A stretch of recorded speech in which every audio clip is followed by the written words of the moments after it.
स्थिर जल में किसी मोटर बोट की चाल 20 किलोमीटर प्रति घंटा है। यह धारा की दिशा में 150 किलोमीटर जाने दूरी तय करती है और फिर शुरुआत बिंदु तक वापस आ जाती है।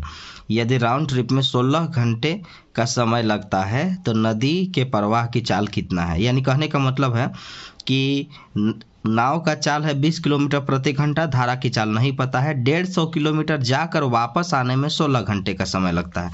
और आपको पता है कि अगर समय दे देगा तो कुछ भी पूछेगा फॉर्मूला समय का लगेगा। और समय 16 घंटा है जाके वापस आने में, तो समय बराबर होता है दूरी बटा चाल। तो दूरी तो 150 किलोमीटर है, जा करके वापस आना है। और आपको मालूम है कि धारा की दिशा में जाएंगे तो नाव की चाल और धारा की चाल जुड़ जाएगा, और वापस आएंगे तो नाव की चाल में से धारा की चाल घट जाएगा। जाना तो 150 किलोमीटर है और समय बराबर होता है दूरी बटा चाल। तो धारा की दिशा में जा रहे हैं तो चाल को जोड़ के जाएंगे। ये नाव का चाल है, ये धारा का चाल हमने x मान लिया कि 1 किलोमीटर प्रति घंटा होगा। अब इसी दूरी को फिर से वापस आना है, तो वापस आने में चाल जो है वो घट करके आएगा।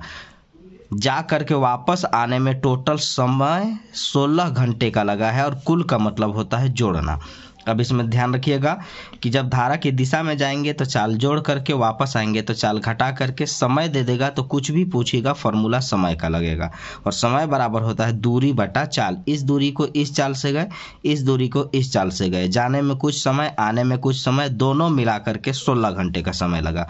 अब ऐसे क्वेश्चन को हमेशा बाई ऑप्शन सॉल्व कीजिए, नहीं तो क्वाड्रेटिक इक्वेशन जाएगा और बहुत लंबा हो जाएगा। आप ऐसा इस जगह पर वैल्यू रखें जो 150 को काट सके। 20 में जोड़ने पर भी 150 कट जाए और 20 में घटाने पर भी 150 कटे, तो x का वैल्यू 5। तो x का वैल्यू अगर हमने यहाँ 5 रखा तो 20 और 5 25, 25 छक्का 150, 20 में से 5 गया 15, 15 दहा 150। देखिए 6 और 10 मिल करके 16 भी आ गया।